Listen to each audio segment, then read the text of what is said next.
Evangelio de Marcos, capítulo 12, y vamos a leer los versículos 18 al 27.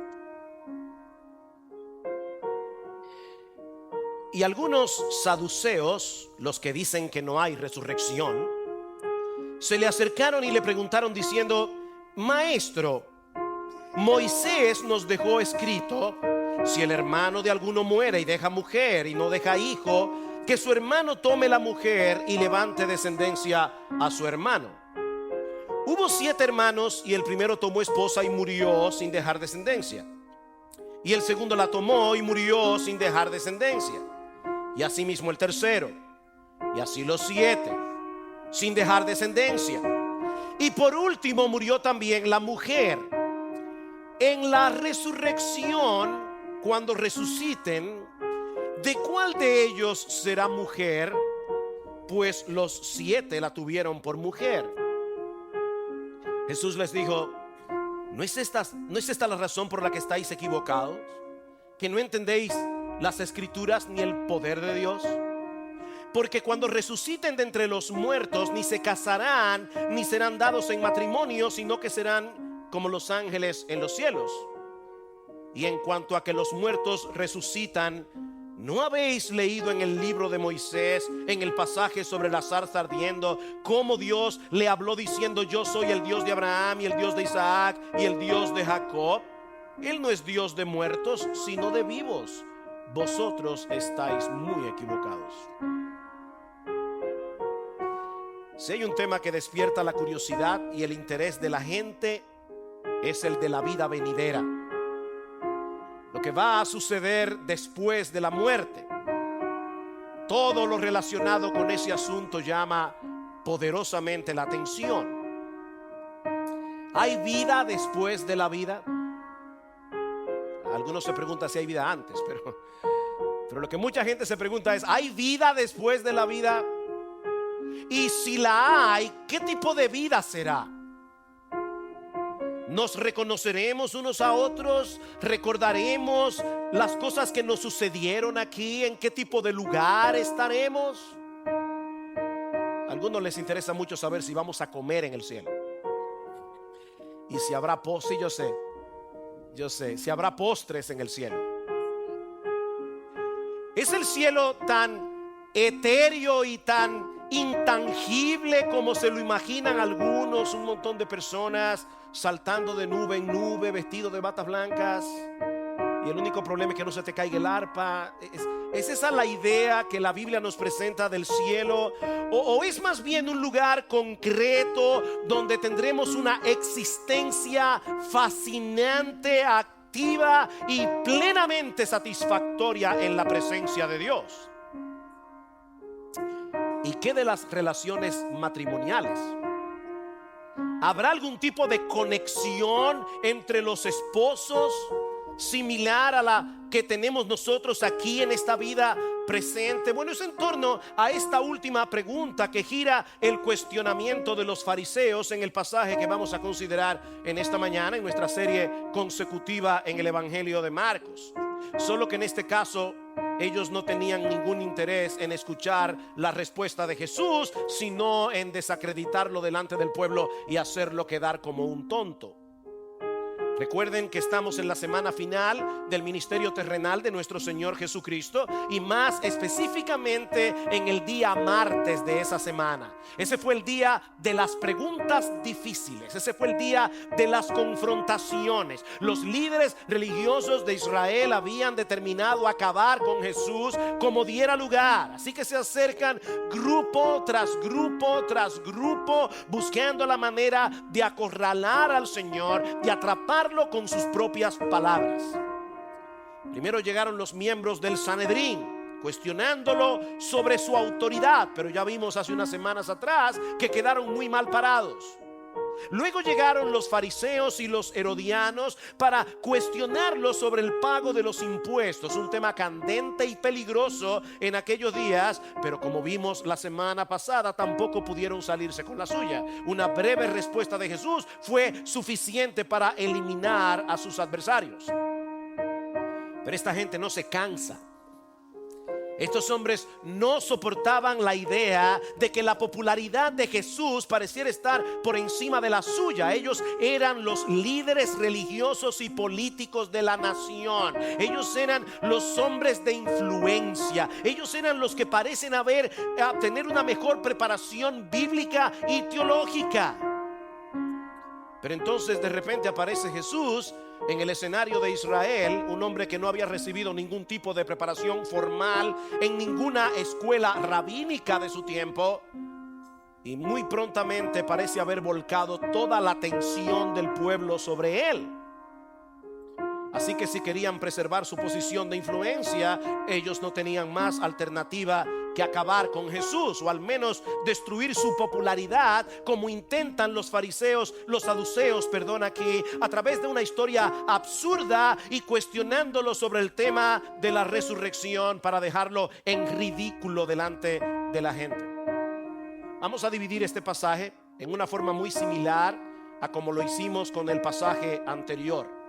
En primer lugar veremos quiénes eran estos adversarios en el versículo 18. En segundo lugar veremos la emboscada que prepararon contra Jesús en los versículos 19 al 23. Luego veremos el diagnóstico de Jesús de cuál era el problema de esta gente en el versículo 24. Y finalmente veremos la argumentación de Jesús en los versículos 25 al 27.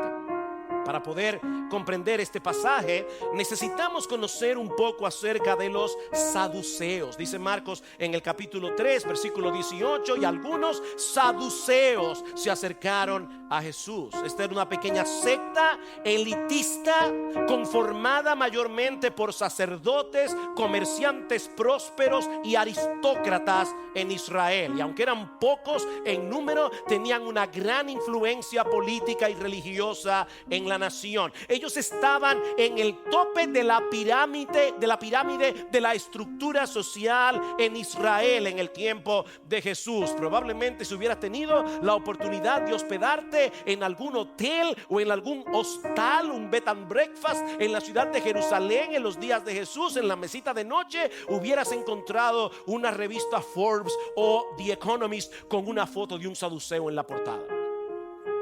Ellos eran el tope del tope en la estructura social de Israel.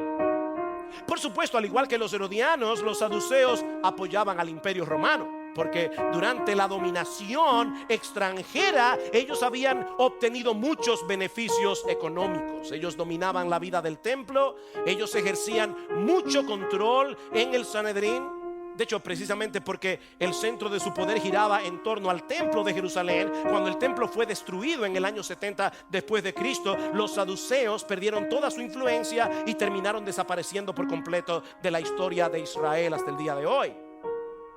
Ahora, un aspecto particular de los saduceos es que ellos basaban toda su teología únicamente en los primeros 5 libros de la Biblia, en los libros escritos por Moisés, y rechazaban el resto del Antiguo Testamento.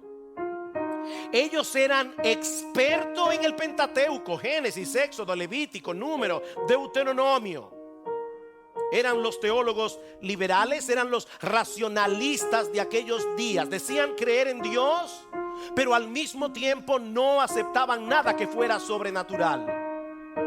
Los saduceos no creían en la existencia de ángeles, no creían en la inmortalidad del alma, no creían en una resurrección corporal, como el mismo Marcos aclara en el versículo 18. Tampoco tenían ninguna esperanza en la llegada del Mesías que anunciaron los profetas del Antiguo Testamento. Hay una historia súper interesante en el libro de los Hechos. En Hechos capítulo 23, Pablo tiene que comparecer delante del concilio, y dice Lucas, el historiador, que Pablo se dio cuenta que el concilio estaba compuesto por fariseos y saduceos. Y dice Lucas, los saduceos no creían en la resurrección, los fariseos sí. Así que el apóstol Pablo dice: bueno, a mí me están juzgando porque yo creo en la resurrección. Y ustedes se pueden imaginar lo que se armó ahí. Dejó discutiendo a los fariseos con los saduceos. Y Lucas aclara, es porque los saduceos no creían en ángeles, no creían en espíritu, ni creían en la resurrección. De paso, los saduceos eran reconocidos por su arrogancia, eran reconocidos por la rudeza con que trataban a sus adversarios. Así que estos hombres se acercan a Jesús tratando de demostrar a través de una historia bastante inusual lo ridículo que es creer que habrá una resurrección. Pero antes de atacar, ellos hacen exactamente lo mismo que hicieron los fariseos y los herodianos en el pasaje anterior: tratar de enmascarar sus verdaderas intenciones en un manto de respeto hacia Jesús y hacia la Biblia. Y eso nos lleva de la mano a nuestro segundo encabezado. Ya vimos los adversarios, veamos ahora en segundo lugar la emboscada. Versículo 18 una vez más: y algunos saduceos, los que dicen que no hay resurrección, se le acercaron y le preguntaron diciendo: Maestro. ¿Ven la forma respetuosa con que ellos se acercan a Jesús? Tú eres el maestro de Israel. Tú eres el hombre perfecto para responder una inquietud que nosotros tenemos acerca de la resurrección. Maestro, Moisés nos dejó escrito. Ahora citan la Biblia. Nosotros somos bíblicos y queremos traer un problema bíblico delante de ti. Tú eres el maestro de Israel. Moisés nos dejó escrito: si el hermano de alguno muere y deja mujer y no deja hijo, que su hermano tome la mujer y levante descendencia a su hermano. Ellos están haciendo alusión aquí a lo que se conoce como la ley del levirato. En Deuteronomio capítulo 25 versículos 5 al 6 dice que si un hombre moría y no dejaba descendencia, uno de sus hermanos solteros, si los tenía, debía casarse con la viuda para preservar el nombre y la herencia de su difunto hermano, porque en ese caso el primogénito de esta nueva unión era considerado el heredero legítimo del hermano fallecido. Esta ley se conoce entre los judíos como la ley del levirato, por una palabra latina, levir, que significa cuñado. O sea, es la ley del cuñado. El cuñado debe casarse con la viuda. Claro, había formas de tú escapar de ese problema. En Israel había manera de que tú podías librarte de no casarte con la viuda de tu hermano, pero definitivamente no era algo bien visto en Israel. Así que ellos vienen con ese trasfondo, los saduceos, y le cuentan a Jesús esta fantástica historia. Versículo 20: hubo 7 hermanos. Es interesante que en el Evangelio de Mateo, en el pasaje paralelo, dice: hubo entre nosotros 7 hermanos. O sea que ellos están dando la historia como si la historia fuera verídica, no ficticia, como si fuera una historia real. Hubo entre nosotros 7 hermanos. Y el primero tomó esposa y murió sin dejar descendencia. Y el segundo la tomó y murió sin dejar descendencia. Y asimismo el tercero. Y así los 7 sin dejar descendencia. Y por último también la mujer. Versículo 23. En la resurrección. Y por favor traten de hacer un poco de tener imaginación aquí. Escuchen el tono irónico, ¿verdad? Ellos no creen en la resurrección. Escuchen ese tono irónico de: ahora cuéntame el de Blancanieves o la Caperucita Roja. Es algo como eso. En la resurrección, con una risita burlona, cuando resuciten, según ustedes, ¿verdad?, ¿de cuál de ellos será mujer? Pues los 7 la tuvieron por mujer. Ahora, hermanos, yo les decía hace un momento, de verdad, esta es una historia bastante absurda. ¿Cuántas probabilidades hay de que en una familia haya 7 hermanos varones, todos solteros, que se casen en línea con la misma mujer y ninguno de ellos pueda llegar a tener hijos con ella? Aún en el caso de que la mujer fuera estéril, no deja de ser extraordinario que todos se murieran antes que ella. De hecho, si seguimos una mujer peligrosa, si seguimos la lógica de la historia, ninguno de estos matrimonios puede haber durado mucho. De lo contrario, hubiera sido muy difícil que esta mujer llegara a casarse con los 7 en línea, uno detrás de otro, antes de que uno de ellos decidiera casarse por su cuenta, aunque sea para escapar de casarse con esta mujer. Sin embargo, vamos a darle cierto reconocimiento aquí a los saduceos. por más absurda que sea esta historia, plantea un dilema que debemos resolver. Si de verdad habrá una resurrección, y ese es el título del sermón de hoy, ¿de verdad habrá una resurrección? Si de verdad habrá una resurrección corporal al final de los tiempos, ¿cuál de los 7 hermanos será el esposo legítimo de esta mujer? Ahora, sin tener que entrar en una historia tan fantástica, hay personas que han enviudado y se han vuelto a casar. Yo espero que no con 7, pero se han vuelto a casar. O hay personas que se han divorciado legítimamente por razones bíblicas y han conformado otra familia. Ahora imagínense que todos ellos se convierten al Señor y todos llegan al cielo. ¿Qué va a pasar cuando se encuentren allí? ¿Cómo va a ser el asunto? En la mente de los saduceos, este dilema nos deja únicamente con 2 opciones: o aceptar que en la vida venidera se va a practicar la poligamia, o en este caso la poliandria, que es cuando una mujer tiene varios esposos. Eso es muy raro, pero hay algunos casos, como en Creta, por ejemplo, donde se permite la poliandria, así como en algunas partes del mundo se permite la poligamia, pero es menos frecuente, ¿verdad? Pero o aceptamos que en el cielo se practicará la poligamia o la poliandria de acuerdo al caso, o llegamos a la conclusión de que no hay resurrección. En la mente de los saduceos no había otra opción. Ahora, como ellos sabían que Jesús no iba a aceptar la poligamia ni en esta vida ni en la venidera, de nuevo parecen haber puesto a Jesús en una situación imposible. Porque Jesús no solo creía claramente en la resurrección de los muertos, sino que más de una vez durante su ministerio había anunciado su propia resurrección. En cierta ocasión, los escribas y los fariseos le demandaron a Jesús una señal que comprobara que, sin lugar a dudas, que Él era quien Él decía ser. Haz algo extraordinario para que nosotros creamos en ti. Y el Señor le respondió: la generación mala y adúltera demanda señal, pero señal no le será dada, sino la señal del profeta Jonás. Porque como estuvo Jonás en el vientre del gran pez 3 días y 3 noches, así estará el Hijo del Hombre en el corazón de la tierra 3 días y 3 noches. Y hablando con sus discípulos, Jesús fue mucho más explícito.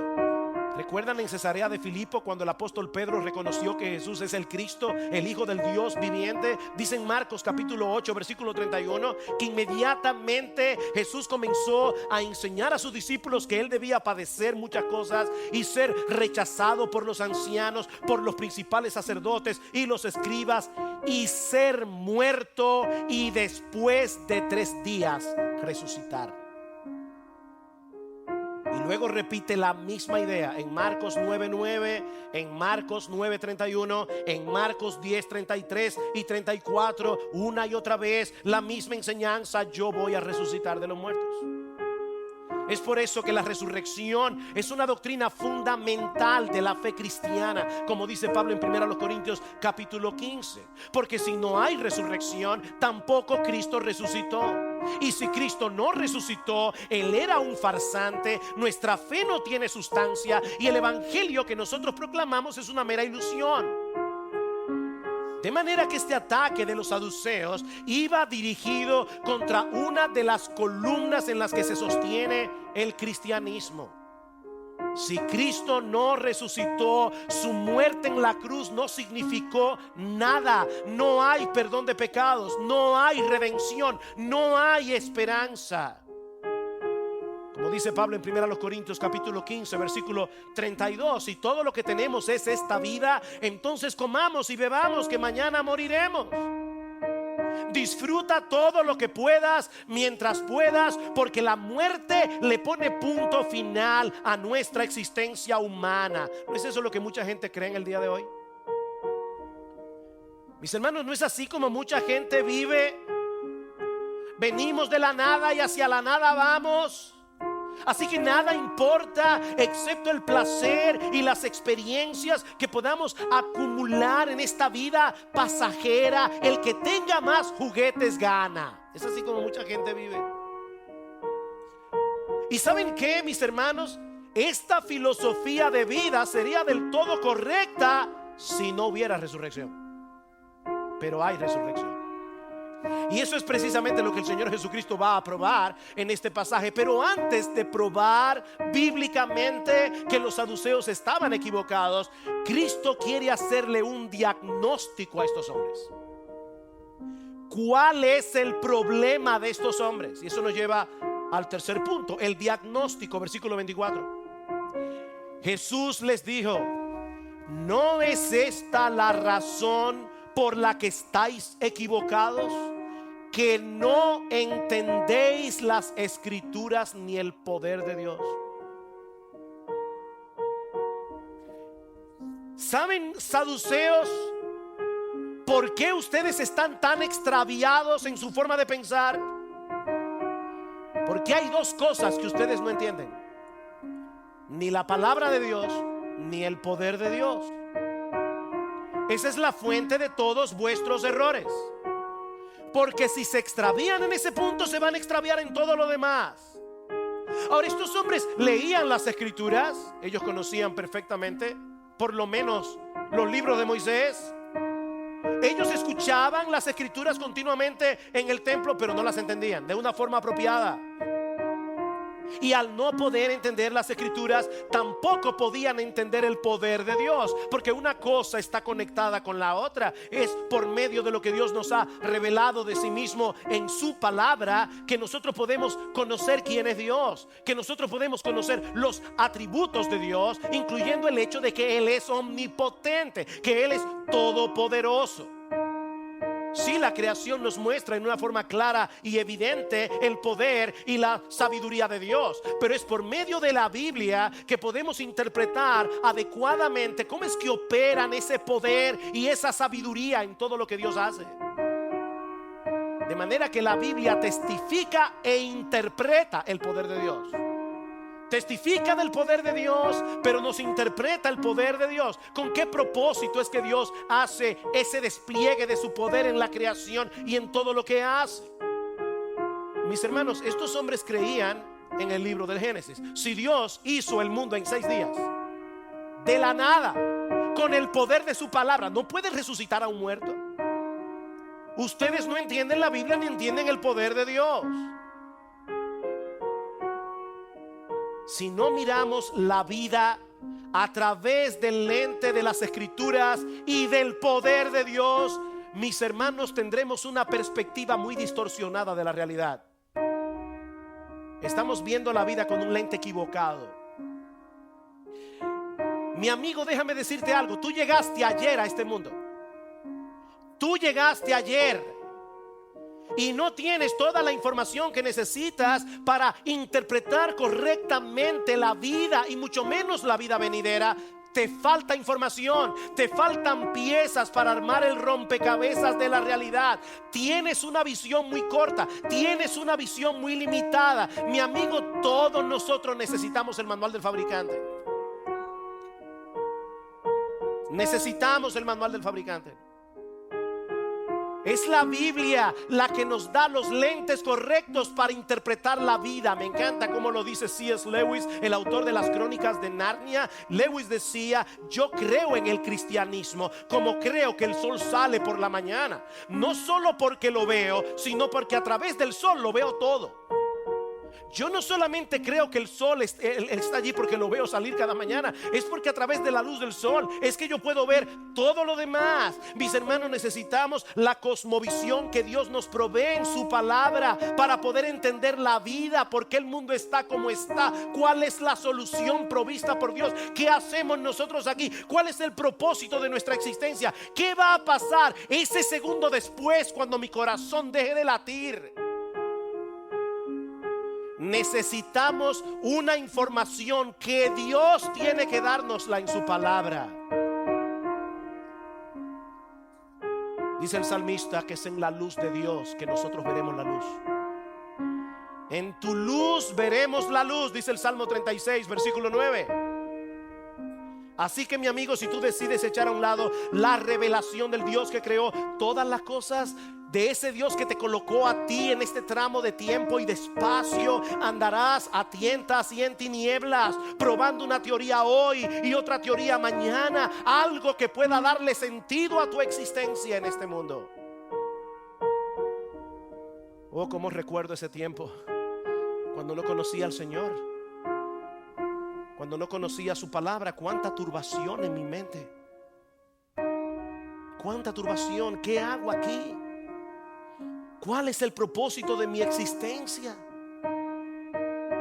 Mis hermanos, qué bendición tan grande es tener en nuestras manos la palabra de Dios. Yo creo que estamos tan acostumbrados a usar esa frase que ya no significa mucho. La palabra de Dios. Tenemos en nuestras manos la palabra de Dios. Tenemos en nuestras manos lo que Dios ha decidido revelarnos de sí mismo. Dice Carl Henry, un pensador cristiano del siglo XX, que en la Biblia Dios comparte con nosotros su intimidad. Él nos deja entrar en su intimidad. Qué bendición, qué tesoro. Y conociendo a Dios, nos conocemos a nosotros mismos. Sabemos qué hacemos aquí. Ahora, ¿saben qué, mis amados hermanos? No sirve de nada tener en nuestras manos las Escrituras y creer que es la palabra de Dios infalible, inerrante y perfecta si no estamos creciendo en el conocimiento de la Biblia. De nada sirve. Y es una pena de verdad ver que muchos creyentes andan desorientados en ciertas áreas de su vida porque no se están nutriendo de la palabra de Dios. Porque han permitido que algunas teorías humanistas no bíblicas se infiltren en su proceso de pensamiento, produciendo una visión distorsionada de la realidad, una visión distorsionada del matrimonio, una visión distorsionada del rol del hombre y la mujer, una visión distorsionada de la crianza de los hijos, una visión distorsionada del trabajo, una visión distorsionada de todo. Hemos permitido que pensamientos humanistas antibíblicos se infiltren en nuestra forma de pensar. Es por eso que Pablo nos advierte en Romanos capítulo 12: no os conforméis a este siglo, no dejen que lo metan en ese molde, no se adapten a la corriente de pensamiento de este mundo, dice Pablo, sino transformaos o déjense transformar mediante la renovación de vuestra mente, para que puedan verificar cuál es la voluntad de Dios, lo que es bueno, aceptable y perfecto. No tenemos otra forma de verificar si nuestra perspectiva de la realidad es real. No tenemos forma de verificar si nosotros creemos en eso que Francis Schaeffer llamaba la verdad verdadera, a menos que contemplemos la vida a través del manual del fabricante, a través de las Escrituras. Ese es el diagnóstico de Jesús. Ahora viene su argumentación en los versículos 25 al 27. Y la argumentación de Jesús consta de dos partes: una explicación y un texto bíblico que sustenta nuestra creencia en la resurrección. Versículo 25: porque cuando resuciten de entre los muertos, ni se casarán ni serán dados en matrimonio, sino que serán como los ángeles de Dios. En otras palabras, el dilema planteado por los saduceos era una bola de humo, porque en la vida venidera no existirá el matrimonio como lo conocemos ahora. Es en ese sentido que Cristo dice que seremos como los ángeles. No es que nos vamos a convertir en ángeles, no. Es que no tendremos la necesidad de seguir procreando seres humanos a través de la relación matrimonial, así como los ángeles no necesitan procreación porque son un número fijo. El número de los ángeles ni aumenta ni disminuye, y cuando estemos ya en la gloria, el nuestro tampoco disminuirá ni aumentará. Ahora me llama la atención, estudiando ese pasaje, Jesús siempre tiene la respuesta correcta en el momento correcto. Nadie lo puede acorralar, nadie puede hacerlo caer en una trampa, porque Él es la sabiduría personificada, Él es el Dios encarnado. ¿Sabes, mi hermano, lo que eso nos enseña a ti y a mí? Que nosotros podemos dejar nuestras vidas en las manos de Jesús. Podemos dejar nuestras vidas en sus manos. Él siempre sabe lo que hay que hacer. Él conoce de antemano la respuesta para todos nuestros dilemas. Yo hablaba con una persona en estos días, con una pareja, me estaban planteando un problema bastante serio y tuve que decirle: mis hermanos, de verdad, de corazón, yo no tengo la respuesta. Permítanme pensar, permítanme orar, permítanme preguntar a otros. Yo no tengo la respuesta, pero déjenme decirles algo: Dios no tiene preguntas. Dios solo tiene respuestas. Ese es nuestro Dios. Él sabe cómo guiarnos mejor. No importa cuán confusas puedan parecer nuestras circunstancias en este momento, Él ya sabe lo que hay que hacer. Así que, mi hermano, de verdad, nosotros podemos echar nuestras cargas sobre Él, porque Él tiene cuidado de nosotros. ¿Cuál será el marido de esta mujer? Ninguno de los 7, dice Jesús. Porque en la vida venidera las cosas funcionan de otro modo. Los que tuvieron un buen matrimonio en esta vida presente tendrán una relación infinitamente mejor que la que tuvieron con sus cónyuges aquí. Pero ya no serán marido y mujer. Serán hermano y hermana. Y si tuvieron más de un cónyuge, ya sea por causa de viudez o por un divorcio legítimo, eso no será ningún inconveniente en el cielo, porque nos veremos unos a otros como hermanos y hermanas, y nuestra completa satisfacción será disfrutar todos juntos de la bendita presencia de nuestro gran Dios y Salvador Jesucristo. No olviden que el propósito de la relación matrimonial en esta tierra es llegar a ser una parábola viviente de la relación de Cristo con su iglesia. Eso es lo que enseña Pablo en Efesios capítulo 5. El matrimonio está supuesto a ser una representación visible, una parábola viviente de la relación de Cristo con su iglesia. Es esa relación de Cristo con su iglesia la relación original. La nuestra aquí no es más que una copia temporal. De manera que cuando lleguen las bodas del Cordero, las relaciones matrimoniales temporales y pasajeras dejarán de ser para dar paso a la relación matrimonial permanente y eterna, la de Cristo con su iglesia. Ahora, esto también es una nota de esperanza para aquellos que tienen aquí un matrimonio dificultoso. Es una nota de esperanza. Porque, mi hermano, mi hermana, esas dificultades terminarán algún día. De verdad. Yo sé que en tu mente eso no parece posible, pero esas dificultades terminarán algún día. Porque al llegar a la presencia del Señor, todas las células cancerosas del pecado que hacen el matrimonio a veces una relación dificultosa habrán desaparecido para siempre. Todas las debilidades y reacciones pecaminosas, las tuyas y la de tu cónyuge, desaparecerán por completo. Desaparecerán para siempre si son cristianos. Mira, mi hermano, déjame decirte algo. Si tu relación por momentos se torna difícil, tú vas a tener una relación con esa persona como nunca soñaste tener de este lado de la eternidad. Nunca soñaste tener. Esta es la explicación de Jesús. En la vida venidera las cosas serán diferentes. Pero ahora viene el texto bíblico que sustenta nuestra creencia en la resurrección. Versículo 26.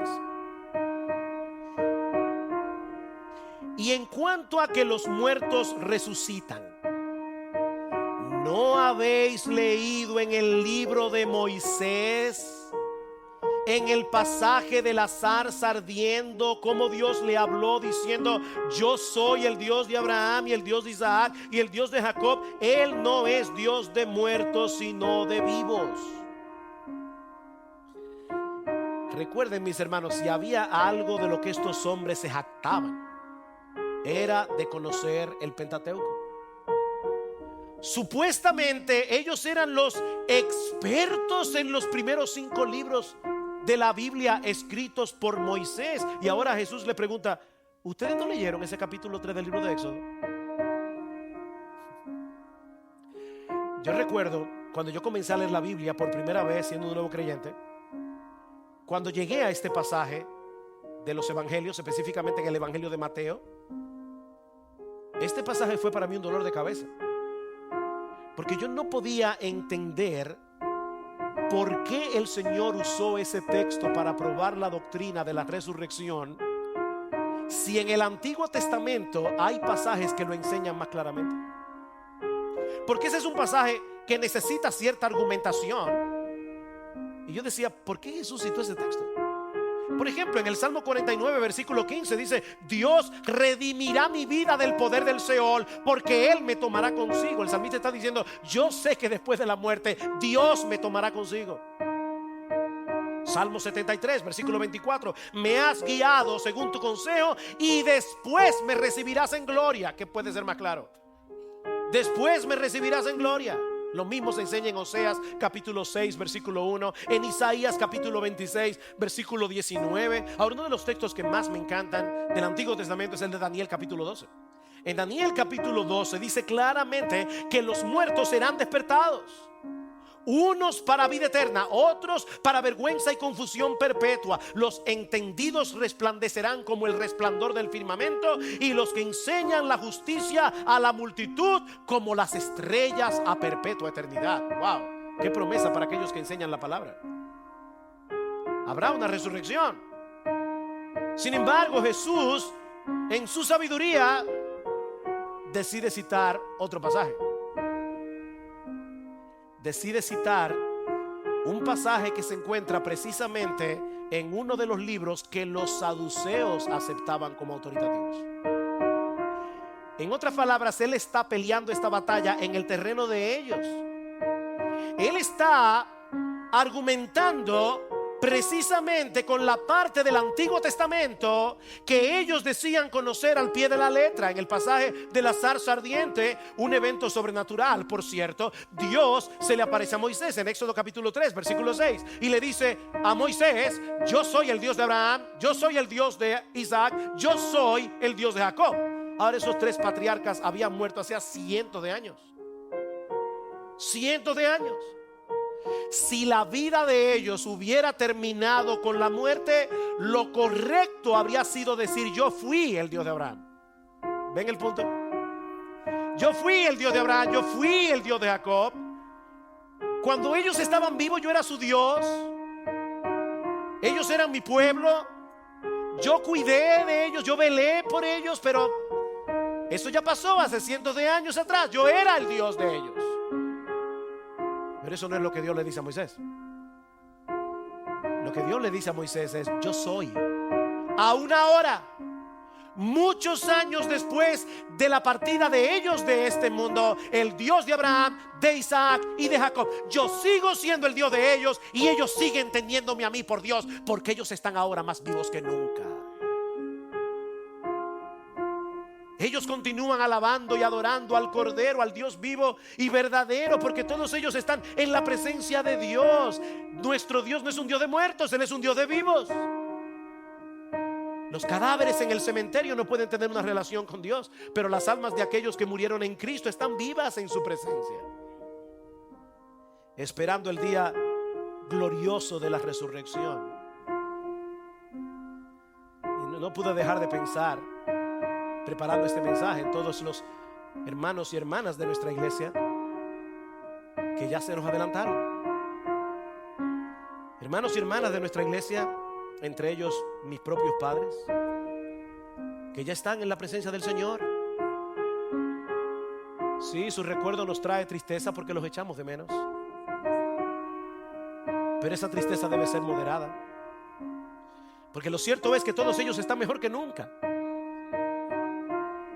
y porque estamos esperando ese día de nuestra reunión que cada vez está más cerca. Nos veremos otra vez. Nos veremos otra vez. Es por eso que Pablo dice: no se entristezcáis como aquellos que no tienen esperanza. Hay tristeza, pero no como la de aquellos que no tienen esperanza. Así que una vez más, la sabiduría del Señor prevaleció por encima de sus adversarios. En el relato de Mateo dice que cuando la gente oyó la respuesta de Jesús, se admiraba de su doctrina. Y en el pasaje de Lucas dice que aún los escribas tuvieron que reconocer que le había respondido bien. Los escribas, que también eran sus adversarios. Pero Marcos deja caer el telón en esta parte de la historia con esta frase: vosotros estáis muy equivocados. ¡Pum! Termina la historia. Vosotros estáis muy equivocados. Estos saduceos quisieron ridiculizar a Jesús. Estos saduceos quisieron hacerlo quedar como un tonto delante de la gente, pero al final de la historia quedó más que evidenciado cuáles eran los necios del grupo. Porque no era Jesús. Queridos hermanos, cuando estudiamos un pasaje como este, eso debe llenarnos de consuelo. Eso debe llenarnos de consuelo. La muerte no tendrá la última palabra. Recuerden que hay solo dos cosas seguras en la vida: la muerte y los impuestos, decía Benjamin Franklin. Y en este país se pueden evadir los impuestos, pero no se puede evadir la muerte. Pero la muerte no tiene la última palabra. Algún día estaremos en la presencia del Señor, en cuerpo y alma glorificados. Cada partícula de nuestro cuerpo será perfeccionada y nuestras almas serán perfectas y completamente santificadas. Amaremos y adoraremos a Dios perfectamente. Con esa misma clase de amor nos amaremos unos a otros. Nunca más tendremos una mala motivación en nuestro servicio a Dios. No tendremos que estar luchando con nuestros pecados. Nunca más tendremos una razón para llorar que no sea de alegría. En tu presencia hay plenitud de gozo, dice el salmista en el Salmo 11, versículo 16, versículo 11. Delicias a tu diestra para siempre. Dice John MacArthur: nunca estaremos cansados, nunca estaremos aburridos, nunca estaremos desanimados y nunca seremos decepcionados. Será gozo tras gozo tras gozo para siempre, por los siglos de los siglos. Pues tengo por cierto, dice Pablo en Romanos 8:18, que las aflicciones del tiempo presente no son comparables con la gloria venidera que en nosotros ha de manifestarse. Consuélate, mi hermano, con esta bendita doctrina. Pero al mismo tiempo anímate. Anímate a servir más intensamente a tu Señor aquí y ahora, sabiendo que lo que hacemos para Él algún día tendrá recompensa. Tendrá su recompensa. Esa es la conclusión a la que llega Pablo en el gran capítulo de la resurrección en el Nuevo Testamento, 1 Corintios capítulo 15. Así que, amados míos, hermanos, estad firmes y constantes, creciendo en la obra del Señor, siempre sabiendo que vuestro trabajo en el Señor no es en vano. No importa que nadie lo note, no importa que no sea predicando la palabra en un púlpito. Tal vez lo que Dios te ha llamado a hacer a ti, los dones que Dios te ha dado, son para hacer obras en privado que nadie ve. En el cuerpo a ti te tocó ser el dedo gordo del pie derecho, nadie lo ve. Pero en aquel día recibirás tu recompensa.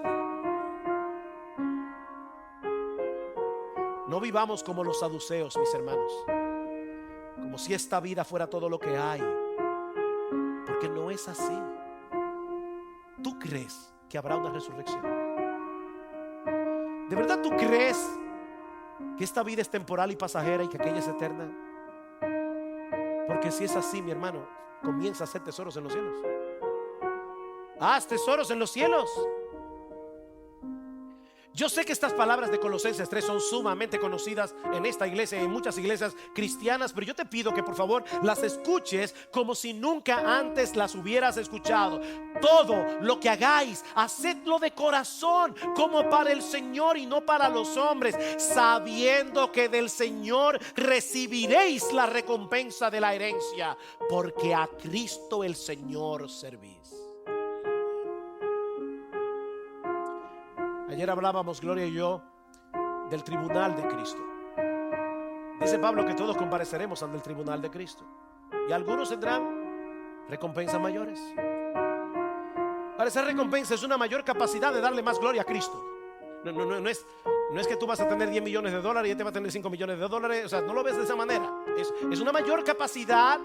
Y como todos vamos a estar glorificados, nadie va a envidiar al otro. Pero habrá una recompensa. Habrá una recompensa. Y Dios no ve las cosas como nosotros las vemos. Tal vez hay un hermano, una hermana en el campo misionero predicando la palabra en lugares difíciles. Y tal vez aquí hay un empresario trabajando en una oficina con aire acondicionado, pero su corazón está en el reino. Y este hombre está produciendo lo que hace falta para que estos en el campo misionero hagan la obra. A estos les tocó estar en el campo, a este les tocó estar en una oficina, pero los dos están sirviendo a Cristo y los dos serán recompensados. Trabaja para el reino, mi hermano, que hay una resurrección. Esta vida no es todo lo que hay.